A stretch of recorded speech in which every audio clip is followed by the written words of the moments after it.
আসসালামু আলাইকুম এভরিওয়ান, কি অবস্থা সবার? আশা করি তোমরা অনেক ভালো আছো। আমি তোমাদের ইমরান ভাইয়া, ফাউন্ডার অফ ডিপ্লোমা ক্লাসরুম। এই অঙ্ক করানোর ক্ষেত্রে যতটুকু বেসিক দরকার আমি ঠিক ততটুকুই নিয়ে আলোচনা করব। তো দেখো, এই অঙ্কটাকে আমি কেন ভিন্ন বলতেছি। এখানে বলছে 1 - 4x whole to the power minus half এর বিস্তৃতিতে r প্লাস 1 তম পদের মান হতে হবে 2r factorial divided r factorial square into x পাওয়ার r। এইটা এটা আমাদেরকে প্রমাণও করতে হবে। এখন ভাই প্রশ্ন, ভাই এই অঙ্কটা ব্যতিক্রম কেন বললেন? ভাই আগে যখন আমরা পার্ট 1 থেকে পার্ট 8 পর্যন্ত আলোচনা করছি তখন দেখতে পাইছো যে n এর মান অলওয়েজ পজিটিভ ছিল। n এর মানটা কি ছিল? অলওয়েজ পজিটিভ, অর্থাৎ পূর্ণ সংখ্যা। কিন্তু এখানে দেখো তো n এর মানটা কি পজিটিভ আসলে? এখানে কিন্তু n এর মানটা আসলে পজিটিভ না, এখানে n এর মান হচ্ছে ঋণাত্মক এবং ভগ্নাংশ। তো যখন ভাইয়া n এর মান ঋণাত্মক হবে এবং n এর মানটা হবে ভগ্নাংশ, তখন r প্লাস 1 তম পদের সূত্রটা একটু চেঞ্জ হবে।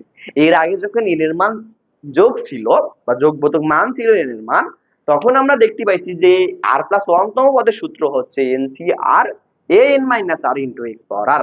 কিন্তু এখানে দেখো তো n এর মানটা হচ্ছে ঋণাত্মক এবং হচ্ছে ভগ্নাংশ। তখন সূত্রটা হবে এরকম, যদি দ্বিপদী রাশিটা হয় 1 plus x whole to the power n, তখন r প্লাস 1 তম পদ নির্ণয়ের সূত্র হবে n into n minus 1 n minus 2 n minus 3 into n minus r plus 1 into x power r divided r factorial, তাই না? তো দেখো তো ভাইয়া, এখানে আছে 1 plus x whole to the power n, যেখানে n টা কি ভাইয়া পাওয়ার, কিন্তু আমাদের যে দ্বিপদী রাশিটা দিছে এখানে n এর মানটা কত?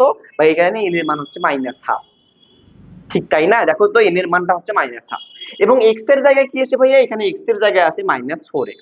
তো এখন আমাদের কাজ কি ভাইয়া? এখন আমাদের কাজ হচ্ছে n এর জায়গায় আমাদের মাইনাস হাফ বসাই দেওয়া এবং এই x এর জায়গায় আমরা মাইনাস 4x বসাই দিয়ে অঙ্ক করব।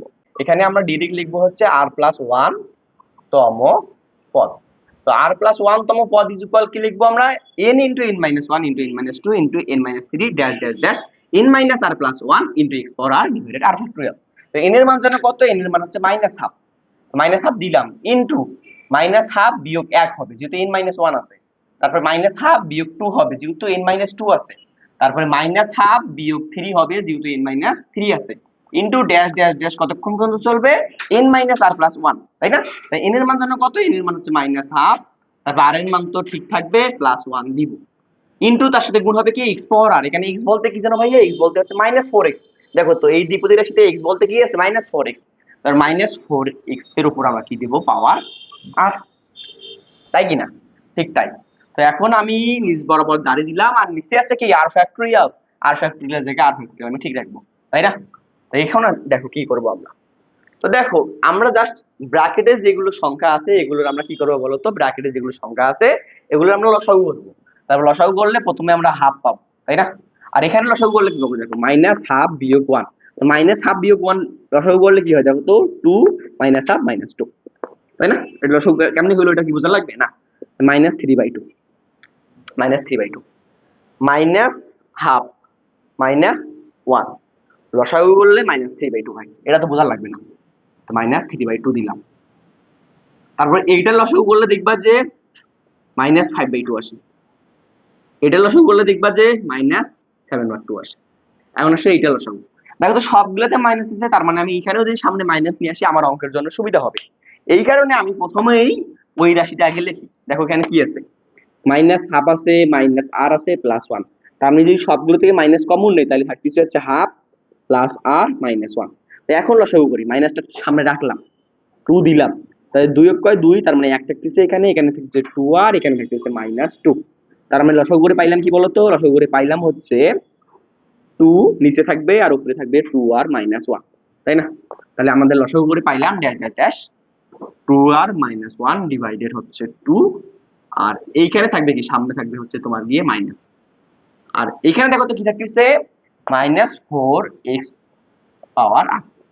তো দেখো আমি কি করতে পারি বলতো? এই মাইনাসের উপর একবার r কে দিতে পারি, দেন একবার মাইনাসের উপর r দিলাম, দেন একবার আমরা 4 এর উপর r দিব, দেন একবার x এর উপর r দিব। দেওয়া যায়? ঠিক দেওয়া যায়। দেখো একবার মাইনাসের উপর r দিলাম, একবার 4 এর উপর r দিলাম, একবার x এর উপর r দিলাম। এখন এই 4 টাকে আমরা কি লিখতে পারি বলতো? এই 4 টাকে ভাঙায় আমি 2 এর উপর স্কয়ার দিতে পারি না? 2 এর উপর স্কয়ার দিলে কি হয় বলতো? 2 × 2 = 4। এখন বলতো পাওয়ারে পাওয়ারে কি হয়? পাওয়ারে পাওয়ারে গুণ হয়। দেখো কেমনে গুণ হইলো? মনে করি a কিউব আছে তার উপর পাওয়ার আবার স্কোয়ার আছে, এটাকে ক্যালকুলেশন করলে কি হয়, a পাওয়ার 6, তার মানে 3 দুগুণে 6 হয়েছে। এখানে পাওয়ার 2 আছে, তার উপর পাওয়ার r আছে, তারপর 2 ইনটু r মানে কি হবে 2r। আমরা লিখতে পারি 2 পাওয়ার 2r, অর্থাৎ 4 এর উপর r মানে হচ্ছে 2 পাওয়ার 2r। এতটুকু ক্লিয়ার? তাই আমরা লিখতে পারি যে -1 এর উপর পাওয়ার r ইনটু 2 পাওয়ার 2r ইনটু x পাওয়ার r। শেষ, কাজ আমাদের অর্ধেক শেষ। এখন আসো পরবর্তী লাইনে। তো পরবর্তী লাইনে কি করব, আমরা একটা বড় দাগ দিব, বড় দাগ দিলাম, দেন একটা r ফ্যাক্টরিয়াল কে আমি ঠিক রাখবো।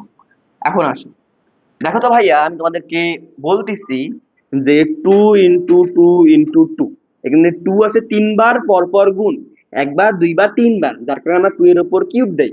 এখন বলো 5 আমরা যদি 4 বার পর পর গুণ করি, তাহলে আমরা 5 এর উপর কত দিব, 4 দিব, তাই না? এখন তোমাকে যদি বলি -1 -1 তিনবার গুণ করলাম, তার মানে -1 এর উপর আমি 3 দেব। দেন -1 এর উপর যদি পর পর -1 কে 4 বার গুণ করি, তার মানে কি দেব, -1 এর উপর পাওয়ার দেব 4। তা দেখো তো এখানে ভাইয়া প্রত্যেকটা ব্র্যাকেটের মধ্যে মাইনাস আছে কিনা, প্রত্যেকটা ব্র্যাকেটের মধ্যে মাইনাস আছে। এই পর্যন্ত কল্পনা করতেছি, এই পর্যন্ত প্রত্যেকটা ব্র্যাকেটের মধ্যে -1 আছে। তার মানে এইখান থেকে একটা -1 নিলাম, এইখান থেকে একটা -1 নিলাম, এইখান থেকে একটা -1 নিলাম, এইখান থেকে একটা -1 নিলাম, ড্যাশ ড্যাশ ড্যাশ, এখান থেকে একটা -1 নিলাম। তাহলে দেখো তো ভাই -1 কতগুলো আছে এখানে কি বলা সম্ভব? না ভাইয়া, এই যে গ্যাপ আছে এখানে তো আরো অনেক -1 থাকতে পারে। তো কতটি -1 থাকবে সেটার কি নির্দিষ্ট কোনো সংখ্যা আছে? সেটা তো কোনো নির্দিষ্ট সংখ্যা আমরা জানি না যে এতটা -1 থাকবে। তাহলে -1 এর উপর পাওয়ার কত দিব ভাইয়া, আমরা তো এটা জানি না। তো দেখো তোমাদেরকে আমি বলে দিচ্ছি ভাইয়া, এইখানে আর সংখ্যকটা এরকম ব্র্যাকেট সৃষ্টি হবে, আর সংখ্যকটা ব্র্যাকেট সৃষ্টি হবে। তার মানে আর সংখ্যকটা যদি ব্র্যাকেট সৃষ্টি হয়, যে মাইনাস তিনটা গুণ থাকার কারণে মাইনাসের উপর আমরা 3 দেই, যে মাইনাস পরপর 4টা গুণ থাকার কারণে আমরা মাইনাসের উপর 4 দেই, তা মাইনাস পরপর আর সংখ্যকটা গুণ থাকার কারণে আমরা -1 এর উপর আর দিতে পারি না, অবশ্যই আর দিব। এখন আসো পরবর্তীতে আমাদের কাজ কি। পরবর্তীতে কাজ হচ্ছে, দেখো তো প্রত্যেকটা ব্র্যাকেটের মধ্যে আবার কি সাধারণ জিনিস আছে, এখানেও 1/2 আছে, এখানেও 1/2 আছে, এখানেও 1/2 আছে, এখানেও 1/2 আছে, এখানেও 1/2 আছে। তার মানে কেমন দেখতে হচ্ছে দেখো, আমি যদি 1/2 এখান থেকে একটা নেই, এখান থেকে 1/2 নেই, এখান থেকে একটা 1/2 নেই, আবার এখান থেকে একটা 1/2 নেই, গ্যাপ গ্যাপ গ্যাপ, আবার এখান থেকে যে 1/2 নেই, এখন বলো তো 1/2 কতটা আছে? আগেরটার মতোই না যে ভাইয়া 1/2 তো এর মাঝে অনেকগুলোই আছে, কিন্তু কতগুলো আছে আমরা তো নির্দিষ্ট সংখ্যা বলতে পারি না। কিন্তু আমরা জানি এইখানে আর সংখ্যকটা ব্র্যাকেট সৃষ্টি হবে, যেহেতু একটি ব্র্যাকেট থেকে আপনি হাফ নিছেন, তার মানে আর সংখ্যকটা থেকেও আপনি হাফ আরটা নিছেন। যেহেতু আমি তোমাদেরকে বললাম 2 দুইবার গুণ থাকলে আমরা 2 এর উপর স্কয়ার নেই, 3 তিনবার বা 4 বার গুণ থাকলে আমরা 3 4 বার গুণ থাকলে আমরা 3 এর উপর পাওয়ার 4 নেই। সুতরাং ভাইয়া এই হাফ আছে কয়টা, আর সংখ্যকটা পরপর গুণ আছে, তার মানে আমরা হাফের উপর পাওয়ার দিব কত, আর। তো এই 1/2 পাওয়ার আরটাকে আমরা লিখতে পারি না যে 1/2 পাওয়ার আর, লিখলাম। তাহলে এই ক্যালকুলেশন করলে এখান থেকে মাইনাস চলে যাবে, হাফ চলে যাবে, থাকবে শুধু 1। এইখানে দেখো, এখানে মাইনাস যাবে, হাফ যাবে, থাকবে শুধু 3। এইখানে মাইনাস যাবে, হাফ যাবে, থাকবে 5, এইখানে থাকবে 7, আর এইখানে থাকবে মাইনাস যাবে, হাফ যাবে, থাকবে 2 আর -1, তাই না? ঠিক তাই। আর এইদিকে থাকতেছে কি, এইদিকে থাকতেছে -1 এর উপর পাওয়ার আর 2 পাওয়ার আর ইনটু x পাওয়ার আর। এতটুকু ক্লিয়ার? এতটুকু আশা করি তোমাদের ক্লিয়ার হয়েছে। নিচে থাকতেছে কি দেখো তো, নিচে জাস্ট থাকতেছে হচ্ছে আর ফ্যাক্টরিয়াল, নিচে জাস্ট থাকতেছে হচ্ছে তোমার গিয়ে আর ফ্যাক্টরিয়াল, আর ফ্যাক্টরিয়াল। এখন আসো, আমি তোমাদেরকে কি যেন একটা শিখাইছিলাম, ax into a power y যদি থাকে, যদি ভিত্তি একই হয়, আমি কি বলছি, ভিত্তি বা বেস যদি একই হয়, তাহলে পাওয়ারে পাওয়ারে কি হয়, যোগ হয়। দেখো এইখানকারও a, এখানকারও a, ভিত্তি একই, ভিত্তি একই, তাহলে আমরা পাওয়ারে পাওয়ারে কি করব, যোগ দিব, তাই না? দেখো এখানেও -1 আছে, এখানেও -1 আছে, এখানকার -1 এর পাওয়ার আর, এখানকার -1 পাওয়ার আর, ভিত্তি একই, এখানে -1 এখানে -1, তাহলে পাওয়ারে পাওয়ারে কি হবে, যোগ হবে না? তো -1 এর উপর পাওয়ার কি হবে, 2r, আর আর যোগ করলে তো হয় 2r। এখন দেখো ভাইয়া, আমরা এই দুইটা ইজ ইকুয়াল লিখতে পারি কত, এই দুইটাকে আমরা একসাথে লিখতে পারি না? অবশ্যই লিখতে পারি। এই দুইটাকে একসাথে লিখলে আমরা পাবো হচ্ছে কত, -1 এর উপর পাওয়ার 2r। আমার যেহেতু বোর্ডে জায়গা শর্ট, এই কারণে আমি এইভাবে করাচ্ছি, বুঝছো? তোমরা কিন্তু এর জন্য আলাদা একটা লাইন করবা। তো দেখো, এখন এসে আর এর মান তুমি বসো। আর এর মান যদি 1 হয়, মান হবে 2। আর এর মান যদি 2 হয়, 2 দুগুণে 4, আর এখানে হবে 4। আর এর মান যদি মনে করো 3 হয়, 3 দুগুণে 6। তার মানে তুমি আর এর মান 1 বসাও, 2 বসাও, 3 বসাও, 4 বসাও, 5 বসাও, সবগুলো বসানোর ফলেও পাওয়ারের মান কি হবে দেখো তো? পাওয়ার পাওয়ার অলওয়েজ হবে কি? পজিটিভ। পজিটিভ। দেখো, আর এর মান 1 বসাইলেও পজিটিভ হয়, 2 ইন্টু 1। আর এর মান 2 বসাইলেও পজিটিভ হয়, 2 ইন্টু 2। আর এর মান 3 বসাইলেও পজিটিভ হয়, 2 ইন্টু 3। তার মানে দেখো তো, এখন নেগেটিভ এর উপর যদি তোমার পজিটিভ পাওয়ার থাকে, তাহলে নেগেটিভটা কি থাকে আরো? না। যদি -1 আছে, -1 এর উপর যদি আমাদের কি থাকে? যোগবোধক সংখ্যা থাকে, তাহলে মাইনাসটা পজিটিভ হয়ে যায়, এটা তো জানোই। 1 এর উপর যতই সংখ্যা পাওয়ার হিসেবে দাও না কেন, 1টা 1ই থাকবে, আর মাইনাসটা অলওয়েজ পজিটিভ হবে। কারণ কি? কারণটা হবে পাওয়ারের অলওয়েজ যোগবোধক মান আমরা পাচ্ছি। তার মানে আমরা -1 পাওয়ার 2r ইজ ইকুয়াল লিখতে পারি জাস্ট 1। 1 দেওয়ার দরকার আছে? 1 দেওয়ার দরকার নাই। আর এইখানে আমার একটু ছোট্ট মিস্টেক হয়েছে, এখানে 2 পাওয়ার 2r ছিল, তাহলে 2 পাওয়ার 2r হবে, 2 পাওয়ার 2r হবে, তাই না? তাই। তো দেখো, এখন আমাদের পরবর্তী লাইন আমাদের করণীয় কি? দেখো তো, এইখানে আছে কি 1 ভাগ 2 পাওয়ার r, আর এইখানে এইটা কি আছে দেখো তো, 2 পাওয়ার 2r। তো এইটা আর এইটা যে আমি কাটাকাটি করি, তাহলে জাস্ট কি পাবো বলো তো? জাস্ট আমরা 2 পাওয়ার r পাবো। কেমনে পাইলাম ভাইয়া? কেমনে পাইলাম? এভাবেই পাইছো ভাইয়া। দেখো, এই তুমি এই 2r টাকে কল্পনা করো x, তুমি 2r টাকে কল্পনা করো x। তাহলে দেখো, এই 2r টাকে যদি কল্পনা করো x, তাহলে 1 ডিভাইডেড x, তাই না? আর এইখানে দেখো তো, 2r মিলে হইছে তোমার 2 পাওয়ার r মিলে হইছে তোমার x, আর একটা তার সাথে কি আছে? গুণ আছে x স্কয়ার।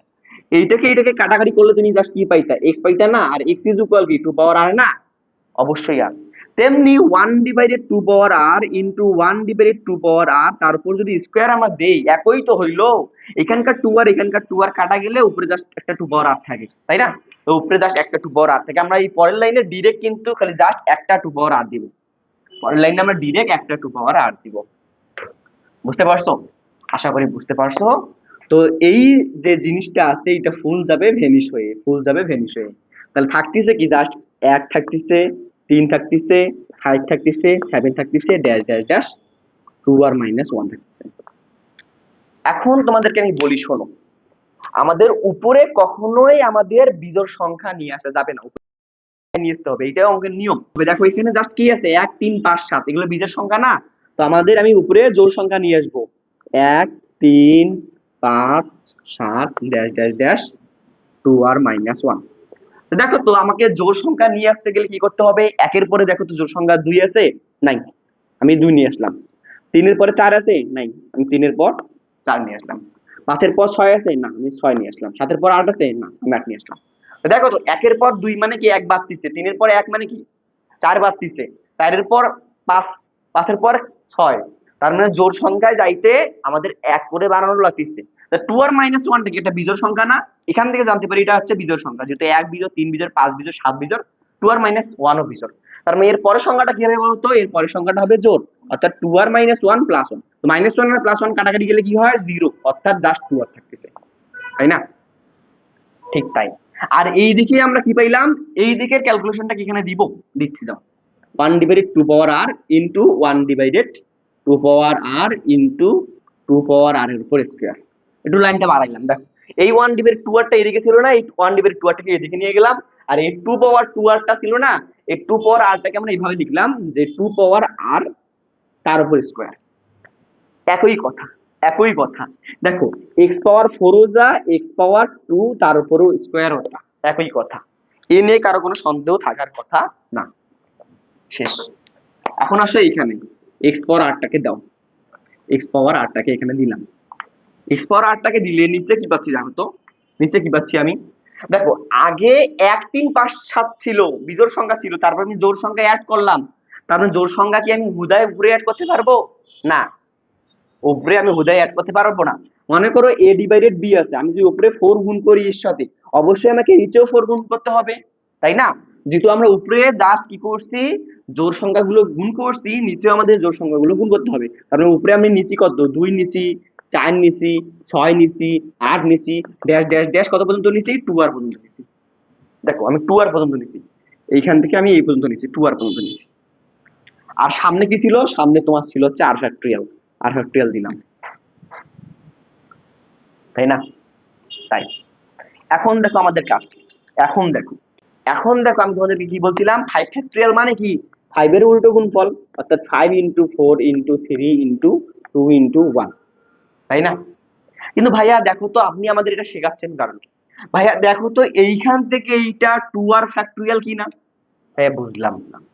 ভাই এখানে শুরু হচ্ছে তো 1 দিয়ে, ভাইয়া এইটাকে একটু রূপান্তর করো তো, এইখানে একটু রূপান্তর করো তো। ভাইয়া আমরা এটাকে এভাবে লিখতে পারি না, 1 ইনটু 2 ইনটু 3 ইনটু 4 ইনটু 5 লিখতে পারি না?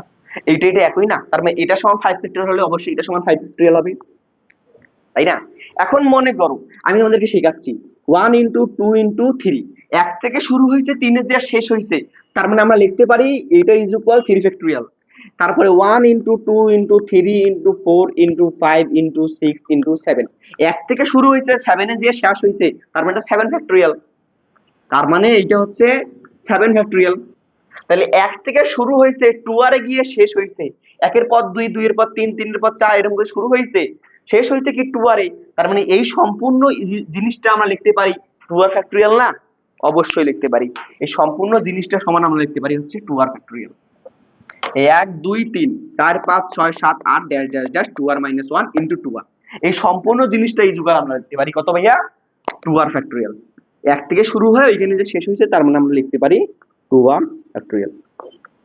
শেষ, অঙ্কর কাজ অলরেডি আমাদের শেষ।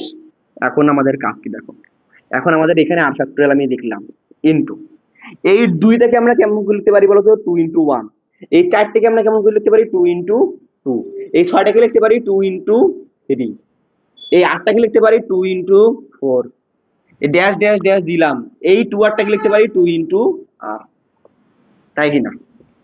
তাই। আর উপরে দেখো তো এই 2r থাকলো আর এখানকার 2r গেল, তার মানে জাস্ট উপরে কি থাকবে, উপরে জাস্ট থাকবে তোমার গিয়ে 2 পাওয়ার r ইনটু x পাওয়ার r, x পাওয়ার r। শেষ। তো দেখো এখন আমাদের কাজ কি, তাই এখন আমাদের কাজ হচ্ছে উপরে 2r ফ্যাক্টরিয়াল কে আমাদের ঠিক রাখা, আর নিচে কি দেখো তো, এটা হচ্ছে r ফ্যাক্টরিয়াল, এখানে r ফ্যাক্টরিয়াল। দেখো তো ভাইয়া এইখানে নিচে এই যে ব্র্যাকেট দিলাম, সেকেন্ড ব্র্যাকেট দিয়ে আমি ক্লোজ দিছি, প্রত্যেকটা ব্র্যাকেটে 2 আছে না? তাহলে এইখান থেকে একটা 2, এইখান থেকে একটা 2, এইখান থেকে একটা 2, এইখান থেকে একটা 2, এরকম করে 2 চলতেইছে, লাস্টে একটা 2। কতক্ষণ পর্যন্ত চলতেছে ভাইয়া দেখো তো, এইখানে r সংখ্যক পদ 2 আছে না? দেখো এখানে একটা 2 আছে, এখানে একটা 2 আছে, এখানে একটা 2 আছে, এখানে একটা 2 আছে, এখানেও একটা 2 আছে, তার মানে এখানে 2 কতটা আছে আমি জানি না। যদি 2 পর পর 3 বার গুণ থাকার কারণে আমরা 2 এর উপর কিউব দেই, 2 পর পর 5 বার গুণ থাকার কারণে আমরা 2 এর উপর 5 দেই, 2 পর পর এখানে কয়টা আছে আমি জানি না। ভাই আমরা জানতে পারি এটা যে ভাই 2 এখানে পর পর r সংখ্যক বার আছে, তার মানে 2 এর উপর পাওয়ার r দিতে পারি না? 2 এর উপর পাওয়ার r দিতে পারি, অবশ্যই দিতে পারি 2 এর উপর পাওয়ার r।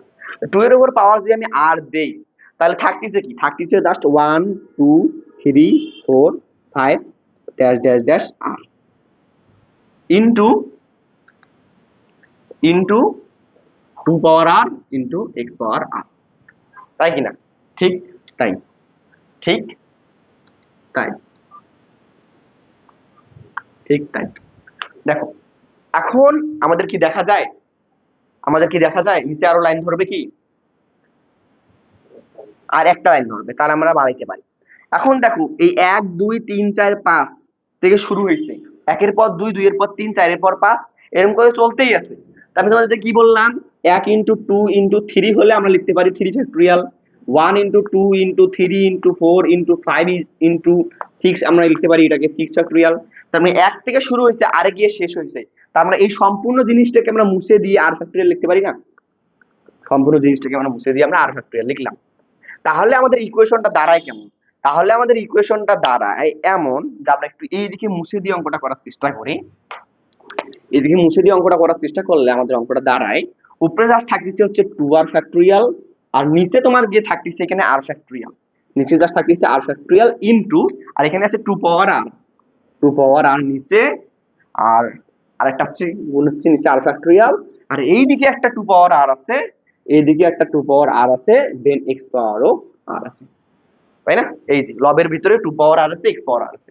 তো দেখো এই 2 পাওয়ার আর এই 2 পাওয়ার আর কাটা, তাই না? এই 2 পাওয়ার আর এই 2 পাওয়ার আর কাটা, তাহলে আমাদের থাকতেছে কি, থাকতেছে 2 আর ফ্যাক্টরিয়াল ডিভাইডেড এই একটা আর ফ্যাক্টরিয়াল, এই একটা আর ফ্যাক্টরিয়াল, তার মানে আর ফ্যাক্টরিয়াল স্কয়ার, আর ফ্যাক্টরিয়াল এক্স স্কয়ার, আর তার সাথে গুণ থাকতেছে হচ্ছে এক্স পাওয়ার আর।